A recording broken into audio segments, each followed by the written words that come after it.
আসসালামু আলাইকুম। আমাদের এই সমাজে বহুত ইতর প্রকৃতির লোক আছে। আজকে আমার অফিসে দুজন এক্সিকিউটিভের মধ্যে এক পর্যায়ে কথা কাটাকাটিতে হাতাহাতি পর্যন্ত চলে যায়।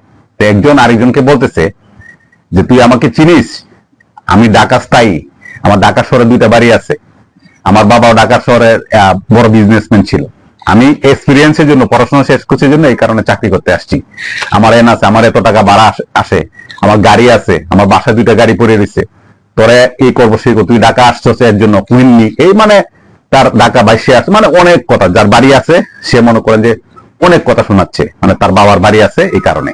এরকম ইতর প্রকৃতি কিন্তু বহুত লোক আছে।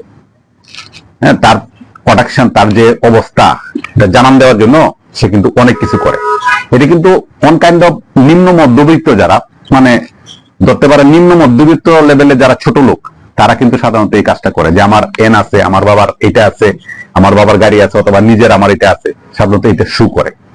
আপনার কিন্তু আপনি যে ব্র্যান্ড, আপনি যে একটা কাজ করেন, আপনাকে যে সবাই সম্মান করে অথবা ভালোবাসে, এটি কিন্তু নির্দিষ্ট একটা ব্যবহারের জন্য, একটা কাজের জন্য। আপনি যদি নিন্দনীয় হইতে পারেন অথবা আপনি সুনামও করতে পারেন, দুর্নাম, মানে একটা আছে না মানুষের যে সুনামের জন্য চিনে অথবা কুকামের জন্য মানুষ চিনে। আর কারণটা কেন বলতেছি, দেখবেন আপনি যদি একজন তারকা, একজন বড় আলেম, হ্যাঁ নাম নিচ্ছি না, ধরেন একজন বড় আজারির কথা বললাম, সে যদি এখানে এসে নামে, তার কয়টা বাড়ি আছে, কয়টা গাড়ি আছে, অথবা তার পরনে কি ড্রেস ছিল, অথবা সে কি করছে, এটা কিন্তু মানুষ দেখবে না। কি দেখবে? তার চেহারাটা যথেষ্ট, তার চেহারাটা একটা ব্র্যান্ড। কথা বুঝতে পারছেন? তাকে কিন্তু তার পাঞ্জাবিটা কোন টেলার্সে বানাইছে, অথবা কি কাপড়ের পরছে, অথবা তার কি গাড়ি দেশে নামছে, সেটা কিন্তু মানুষ দেখবে না। কারণ কি? তার কাজকর্মে, তার যে কথাবার্তা, তার যে আচার আচরণে সে এমন পর্যায়ে চলে গেছে, তার চেহারাটা একটা ব্র্যান্ড। তার কিন্তু বাড়ি, পাঁচতলা বাড়ি, এগুলো পরিচয় দিতে হয় না। আসলে যে করে তার কিন্তু এগুলো দরকার হয় না। ব্যবহারে বংশের পরিচয় বলে না, আসলে ব্যবহার মানুষের বংশের পরিচয় না। এখন মানুষের পরিচয়টা সাধারণত ওইভাবে দেয় যে আমি ঢাকা স্থায়ী, আমার এতটা ফ্ল্যাট আছে, আমার এতটা গাড়ি আছে, আমি এই গাড়ি চালাই, আমি এই জায়গায় পড়াশোনা করছি, আমি এই জায়গায় নাস্তা করি, আমার বাবার এন আছে, মানে আমার চাচা এর আছে, আমার মামা এন করে, মানে আমি ব্রেনটাকে এমন নিজেকে এত করার জন্য এমন ভাবে আপনার ইতর প্রকৃতি ব্যবহার করি, এটা কিন্তু খুব খারাপ। কারণ কি?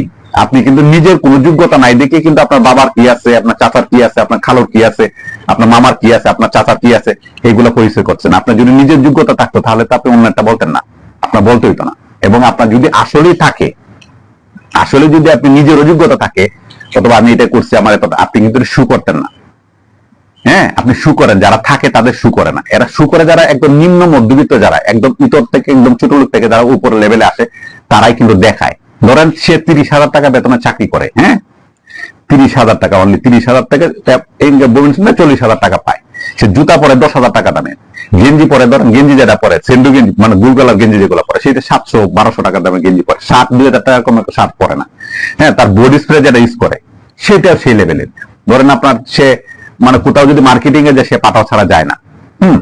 তো ওটা আসলে তো, এটা তো আপনার আয় বুঝে একটা আছে না যে আমার আছে এরকম, কিন্তু যাদের বাড়ি ঘর আছে তারাও কিন্তু এটা দেখায়, যাদের নাই, যারা নিম্ন মধ্যবিত্ত থেকে যারা আছে, কিছু ইতর প্রকৃতির লোক আছে, আয় বুঝে যারা ব্যয় করে না, এটা মানে বুঝায় যে সে কত ভালো অবস্থায় আছে, তার পজিশন কতটুকু ভালো, এটা কিন্তু বোঝানোর চেষ্টা করে।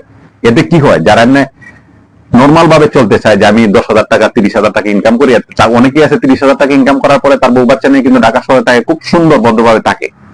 ওই যে এই ইতর প্রকৃতির কিছু লোকের কারণে, যে এই জুতা, এই জামা কিনছি, ওই জায়গায় ঘুরতে, মানে মানে বছরে একবার কক্সবাজার ঘুরতে যাইতে হবে, মালদ্বীপ যাইতে হবে, এই যে এরা যে আপনার শুডাউনটা করে, যে কাজটা করে, যারা দেখায় মানুষ থেকে, ওই যে মধ্যবিত্ত যারা 30,000 টাকাতে যারা সন্তুষ্ট থাকে, তারা হতাশার মধ্যে পড়ে যায় যে ও পারছে, আমি পারছি না, ও কিভাবে করে, আমি করতে পারতেছি না।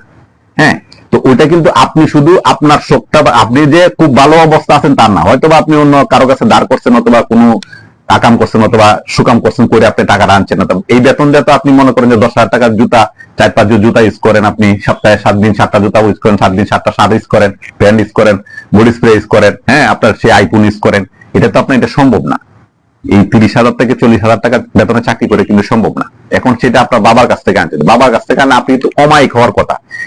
যে লোকটা তার বা গ্রাম থেকে আইসে এই পর্যন্ত, সেই পর্যন্ত এই টাকা দিয়ে তার সংসার চালাচ্ছে, আপনি কিন্তু বাড়িওয়ালা হয়ে, তারপর ঢাকা শহরে স্থায়ী হওয়ার পরে কিন্তু আপনি এই পর্যায়ে আসছে, সে কিন্তু গ্রাম থেকে আসার পরে এই জায়গায় আসছে, কিন্তু আপনাকে তাকে রেসপেক্ট, মানে তাকে সম্মান দেওয়া উচিত, রেসপেক্ট দেওয়া উচিত, যে আমি ঢাকায় পড়াশোনা করছি, আমার বাবার থাকা খাওয়ার কোনো চিন্তা নাই, তারপরে আমি এই অবস্থায় আছি, সে সবকিছু চিন্তা করে সে আমার এই পর্যায়ে চলে আসছে। তার মানে কি, সে কিন্তু আপনার থেকে অনেক বেটার। তার বাবা কিন্তু তাকে রাস্তা থেকে আনে, সে নিজের রাস্তা দেখে দেখে তারপর আসছে। আপনি কিন্তু জন্মের পর থেকে রাস্তা দেখতে দেখতে কিন্তু আপনি এই পর্যায়ে আসছেন।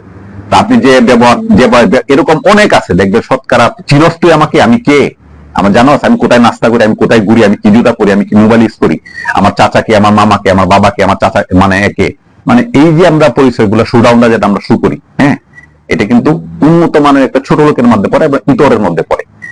হ্যাঁ, আপনি ব্যবহারে বা বললাম না যে আমি একজন খেলোয়াড়ের কথা বললাম, সাকিব আল হাসান, ধরেন আমার এখানে নামিয়ে বললাম তাকে, এখানে এসে নামলো, সে যদি আসে এখানে নামে, আপনার মনে করেন আমরা যে অফিসের সামনে যদি আসে নামে, সে কোন ব্র্যান্ডের গেঞ্জি পরছে, হ্যাঁ, কি হাতে ঘড়ি পরছে, কি স্যান্ডেল পরছে, কি জুতা পরছে, মানুষ কি এগুলোর দিকে তাকাবে, দেখবে কত টাকা দামা জুতা পরছে, তার চেহারাটাই কিন্তু মনে করেন যে আপনার একটা ব্রেন।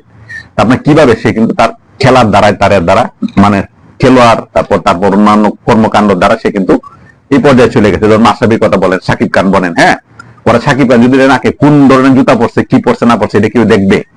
এটা কিন্তু কেউ দেখবে না। যে কোনো একটা জিনিস চশমা পরে দিয়ে সেটা তার ব্র্যান্ড হয়ে যাবে। কারণ কি, তার কর্মের কারণে, তার কৃতকর্মের কারণে সে কিন্তু এই পর্যায়ে চলে আসছে। মানে আপনি নিজের কোনো যোগ্যতা নাই, আপনি কাজ করতে পারছেন না, আপনি একটা যে কোনো নিজের কোনো যোগ্যতা না, আপনি এন টেন দেখে আপনি সাকিব খানকে ফলো করে আপনার সাকিব খানের জুতা ইউজ করবেন, এটা কিন্তু আপনি একটু ইতর প্রকৃতির। এতে কি হয়, আপনার সাথে যে থাকে, হ্যাঁ, আপনার বাবার গাড়ি বাড়ি আছে, আপনার টাকা পয়সা আছে, আপনার বাবার টাকা আছে, আপনি সেটা আপনি করতেছেন, আপনি করেন, সমস্যা নাই।